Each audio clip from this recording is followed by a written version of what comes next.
In March 2024, the International Monetary Fund published a single line that should have stopped every Western policymaker cold. India is the fastest growing major economy on the planet, not in a quarter, not in a cycle, projected across the entire decade. And yet, right now, there are still governments in Washington and Brussels drafting policy memos as if India is a country they can afford to pressure. That is the most expensive strategic miscalculation of the 21st century, because the data says something different. The data says India has already crossed a threshold, and on the other side of that threshold, the old rules of leverage no longer apply. Tonight, we are going to walk through exactly why that is. Let's start with the number that changes the entire conversation. India's GDP in purchasing power parity terms is now the third largest in the world, sitting at approximately $13.1 trillion as of 2024, surpassing Japan and Germany and accelerating, not coasting, not maintaining, accelerating.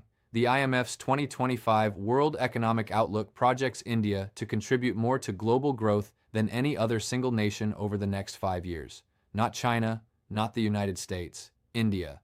To understand why this is not just a trend but a structural inevitability, you have to look at the architecture underneath those numbers. India's working-age population will peak somewhere around 2047. That means for the next 2 decades, India will have more productive labor capacity entering its economy than any country on Earth. Demography is destiny in macroeconomics, always has been. China's working-age population is already shrinking. The United States is running chronic labor shortages. Europe is in demographic freefall, importing workers while simultaneously debating immigration policy. India has none of those problems. India has the opposite of those problems. And this matters because labor capacity is not just a production input. It is a structural negotiating asset. Countries that the world needs as a source of growth and production do not get pressured. They get courted. Now let's layer the second structural variable. India's domestic consumption market is the single largest untapped consumer base on the planet. The World Bank estimates that by 2030, India's middle class will represent over 580 million people, 580 million consumers. That is the entire population of the United States and the European Union combined in a single national market, reaching its spending peak simultaneously. Every multinational corporation, every technology platform, every financial institution, every luxury brand, every logistics network on Earth is positioned for one thing right now: access to that market.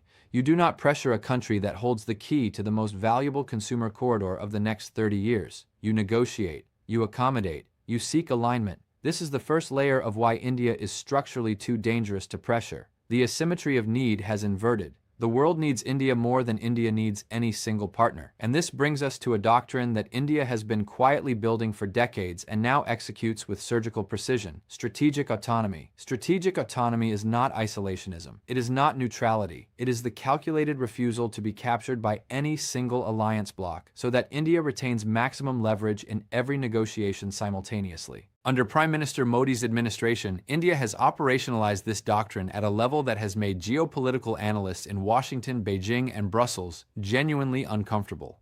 Consider the geometry of India's current strategic positioning. India is a founding Quad member, maintaining deep security cooperation with the United States, Japan, and Australia. Simultaneously, India remains the largest buyer of Russian defense equipment on the planet, having purchased over 60% of its military hardware from Moscow over the past 2 decades. India participates actively in the Shanghai Cooperation Organization, a bloc that includes China and Russia, and simultaneously, India runs one of the most sophisticated Western-style democratic institutions and capital markets in the developing world. India negotiated preferential trade terms with the EU during a period when Brussels was attempting to isolate Russia. India continued importing Russian oil at discounted rates, refined it, and re-exported the products to European markets at profit. Not in violation of any sanction, perfectly legal, structurally brilliant. If you value data-driven analysis over mainstream narratives, if you want to understand the structural shifts in the global economy before they show up on cable news,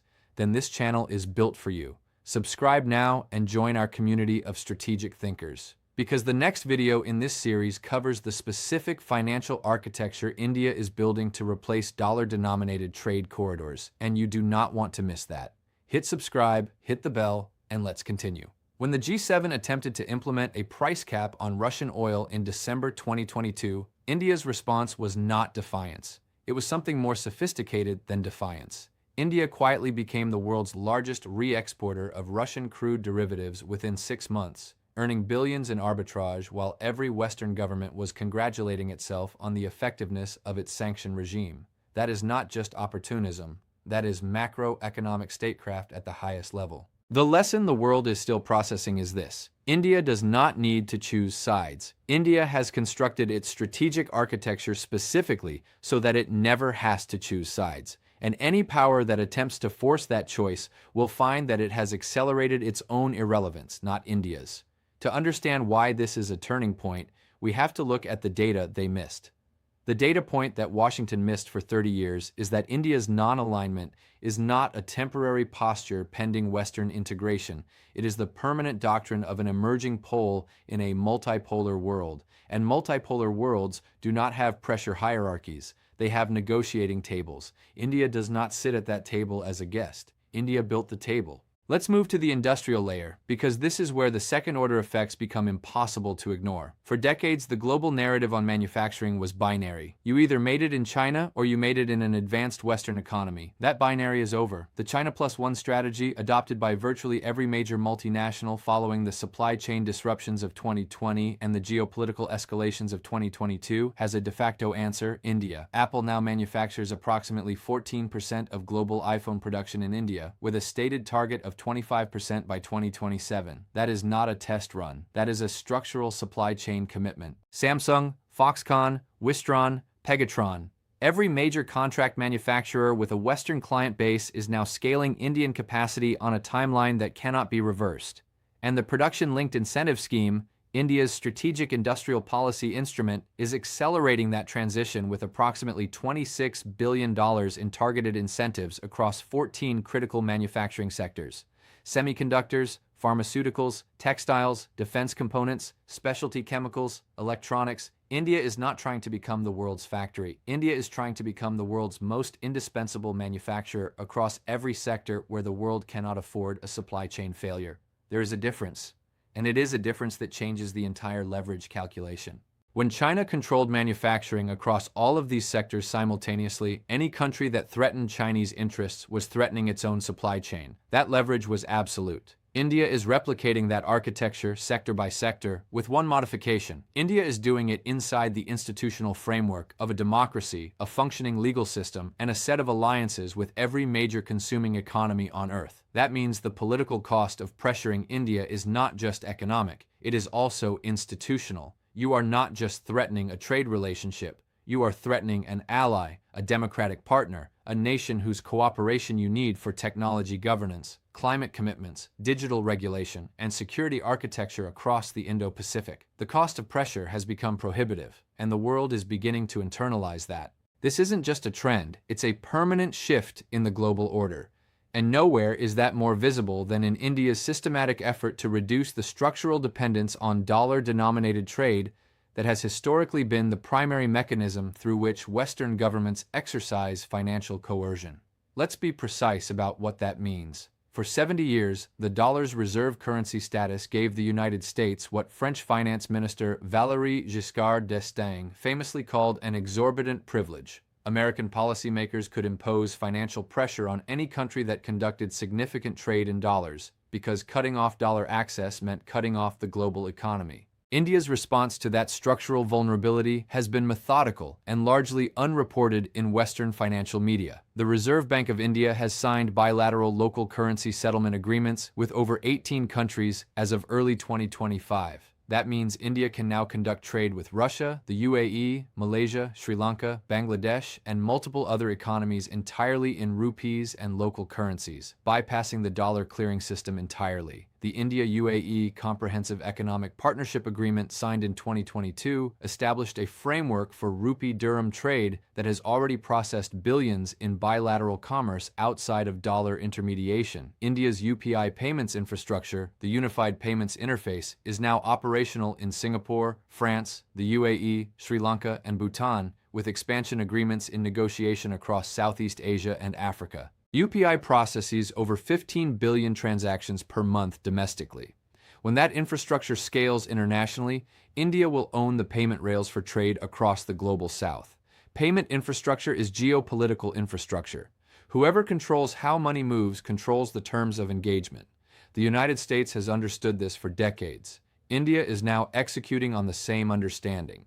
And the second-order effect of that is seismic. Every country in the global south that connects its payment infrastructure to India's UPI network reduces its exposure to dollar-denominated coercion. Every bilateral currency settlement agreement India signs removes one more choke point through which Western financial pressure can operate. India is not just building an alternative. India is building an alternative architecture that makes the original architecture structurally optional for a growing portion of the world economy. That is macroeconomic dominance in its most durable form, not the dominance of military projection, the dominance of structural indispensability. To understand why this matters more than almost any other macro story of the next decade, we have to look at what happens when the global south connects to this architecture simultaneously, because that is the scenario that is already unfolding, and the implications are generational. In September 2023, India hosted the G20 summit in New Delhi. The summit produced a declaration that included language that no previous G20 summit had managed to ratify: a comprehensive acknowledgement of developing world debt relief, food security commitments, and a formal expansion of G20 inclusion to bring the African Union into permanent membership. India did that. India moved a consensus mechanism that had been functionally deadlocked between Western interests and developing world demands, and it did so by positioning itself simultaneously as a voice for the global south and as a credible interlocutor with the Western institutional order. That is diplomatic architecture that no other country on earth can replicate right now. China has the economic scale to lead the global south, but it carries the institutional baggage of a non-democratic system and a track record of debt trap criticism that has eroded trust from Zambia to Sri Lanka. The United States has the institutional credibility of a democratic framework, but it carries the trust deficit of decades of conditional aid, selective sanctions, and an internal political dysfunction that has made long-term strategic commitment unpredictable. India carries neither of those liabilities. India is democratic. India is non-coercive. India has never imposed military force on a sovereign neighbor in its modern history. And India is growing fast enough to offer genuine economic partnership, not charity. The Voice of the Global South Summit, which India launched in January 2023 and hosted again in 2024, brought together over 125 countries in a consultative format specifically designed to aggregate developing world priorities before major multilateral negotiations. 125 countries. That is not a lobby group. That is a coalition. And every country in that coalition that deepens its economic and institutional connectivity with India strengthens India's structural position in every global negotiation, because India no longer walks into a room as a single nation-state arguing for its own interests. India walks into the room as the articulable voice of the world's majority population. That is global leadership pivot in its most consequential expression, and it is why the calculus of pressure has not just shifted, it has inverted. Pressuring India in 2025 is not like pressuring India in 1991. In 1991, India went to the IMF with its gold reserves as collateral. It was structurally vulnerable. The leverage was real and it was one-directional. In 2025, pressuring India means simultaneously alienating 125 global South nations whose institutional trust India now partly holds, disrupting supply chains that Western corporations are committed to for the next decade, severing access to the world's largest emerging consumer market, and damaging a democratic ally whose cooperation you need for Indo-Pacific security architecture against the one power that is actually a peer competitor threat to Western interests. The cost-benefit analysis has become so asymmetrical that pressure is no longer a viable policy instrument. What replaced it is something more interesting: competitive accommodation. Every major power is now competing to deepen its relationship with India on India's terms. And India has the strategic clarity and institutional sophistication to extract maximum value from that competition without committing to any single patron. There is one final structural layer that most macroeconomic analyses underweight, and it may be the most durable of all. India's tech ecosystem is not an emerging story.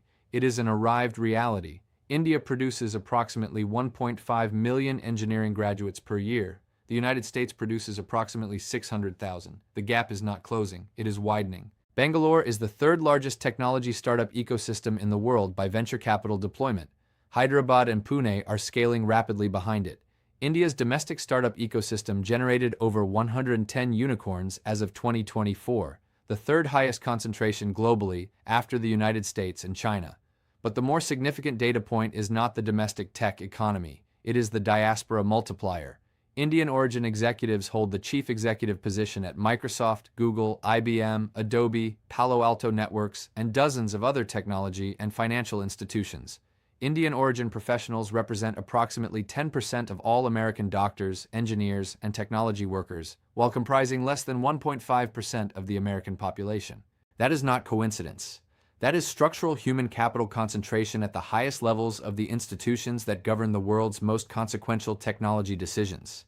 And increasingly, those decisions are being made in ways that are favorable to Indian strategic and economic interests because the people making them maintain deep cultural, professional, and investment connections to India's domestic growth story. This is what second-order effects look like in practice.